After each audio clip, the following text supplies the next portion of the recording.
ജർമ്മനിയിൽ നിന്ന് സ്വിറ്റ്സർലൻഡിലേക്കുള്ള യാത്രയിലാണ്. കൃഷിസ്ഥലങ്ങളും മരങ്ങളുമൊക്കെ കടന്ന് ഞങ്ങൾ ഒരു വെള്ളച്ചാട്ടം കാണാൻ പോവുകയാണ്.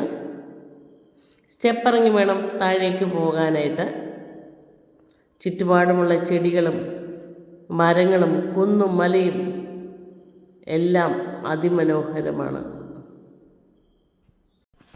വാക്കുകളാൽ വർണ്ണിക്കാവുന്നതിലും അപ്പുറമാണ് ഇതിൻ്റെ എല്ലാം ഭംഗി.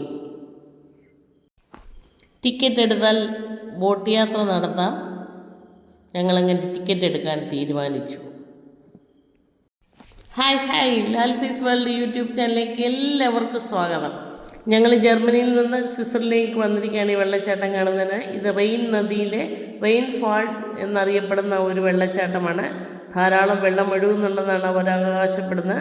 പക്ഷെ ആതിരപ്പള്ളി പോലെ കണ്ടിട്ടുള്ളവർക്ക് ഇത് വലിയ വെള്ളച്ചാട്ടമായിട്ടൊന്നും തോന്നുകയില്ല. ഇവിടുത്തെ പ്രകൃതിയും തണുത്ത കാറ്റും ഒക്കെ മനോഹരമാണ്. ധാരാളം ആൾക്കാർ ഈ വെള്ളച്ചാട്ടം കാണാൻ വന്നിട്ടുണ്ട്. അപ്പോൾ നമുക്ക് ക്യാമറാമാൻ വൈഷ്ണവിനോടൊപ്പം നമുക്ക് ഈ ബോട്ടിങ്ങിന് പോകാം. നിങ്ങളും വരികയല്ലേ? ഇതാണ് ഞങ്ങളുടെ ബോട്ട്. എല്ലാവരും ആ ബോട്ടിലേക്ക് കയറിയിരുന്നു.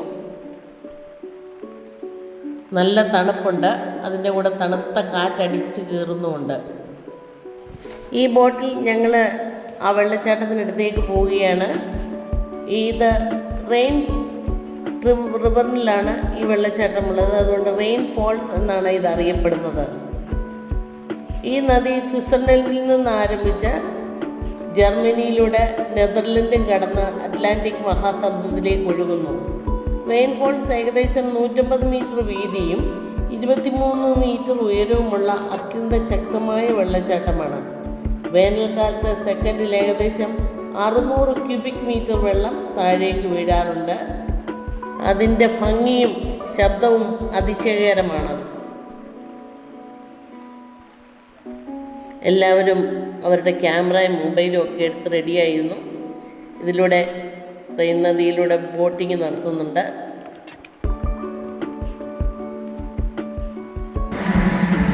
വെള്ളച്ചാട്ടത്തിൻ്റെ സമീപം യൂഫൻ കാസ്റ്റിൽ എന്നൊരു മനോഹരമായ പഴയ കോട്ടയുമുണ്ട്.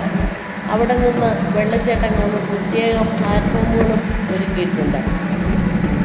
ആതിരപ്പള്ളി വെള്ളച്ചാട്ടത്തിൻ്റെ ശക്തിയും അതിൻ്റെ ഒഴുക്കുമൊക്കെ കണ്ടവർ ഒരിക്കൽ പോലും പറയുകയില്ല ഇത് വളരെ ശക്തമായ വെള്ളമൊഴുക്കാണ്.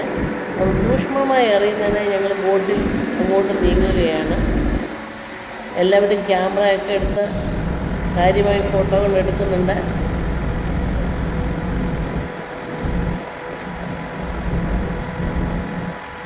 നല്ല ശബ്ദമാണ്.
റെയിൻ ഫോൾസിലേക്ക് എത്തിയാൽ നമുക്ക് ദൈവത്തിൻ്റെ ആ കരവിരുത്, അതുപോലെ തന്നെ പ്രകൃതിയുടെ ആ ഭംഗി, വെള്ളത്തിൻ്റെ ഉച്ചത്തിലുള്ള മുഴക്കം, വായുവിൽ പടരുന്ന മഞ്ഞുതുള്ളികൾ, വെള്ളത്തിൻ്റെ ഭംഗി, അതിൻ്റെ പിന്നിലുള്ള കുന്നുകൾ, കെട്ടിടം, ഇതെല്ലാം നമുക്ക് അടുത്തറിയാൻ സാധിക്കും.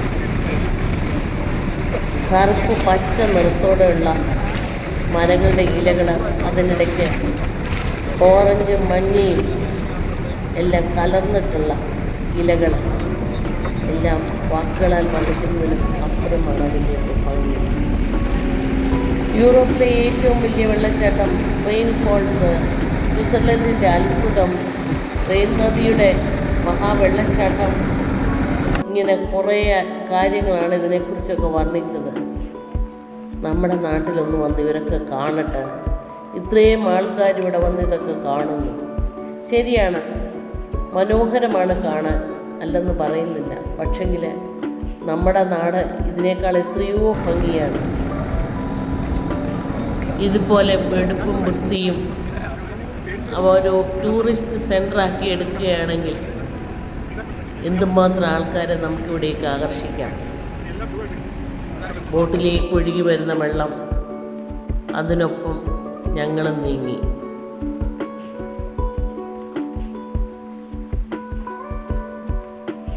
എല്ലാവരും ധാരാളം ഫോട്ടോകൾ എടുത്തു.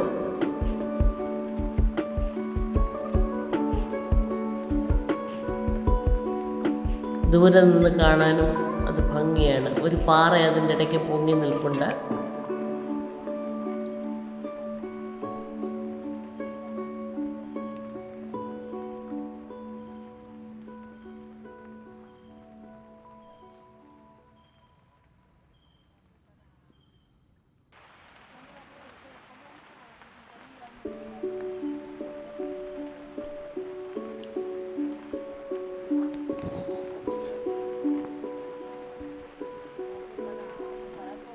അടുത്തും അകന്നും ഒക്കെയുള്ള ഫോട്ടോകൾ എടുത്തു.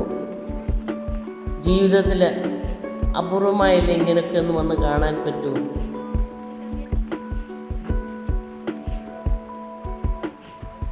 ഈ തണുത്ത പ്രകൃതിയും അതിൻ്റെ ഭംഗിയുമെല്ലാം ആസ്വദിക്കാൻ സാധിക്കുക എന്ന് പറയുന്നൊരു ഭാഗ്യമാണ്.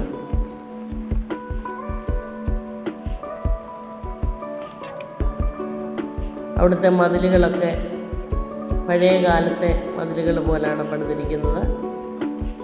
അവിടെ റെസ്റ്റോറൻറ്റും ചെറിയ കടകളും ഒക്കെയുണ്ട്. അവിടുന്ന് കാപ്പി കുടിക്കുകയും സ്നാക്സ് കഴിക്കുകയൊക്കെ ചെയ്തു.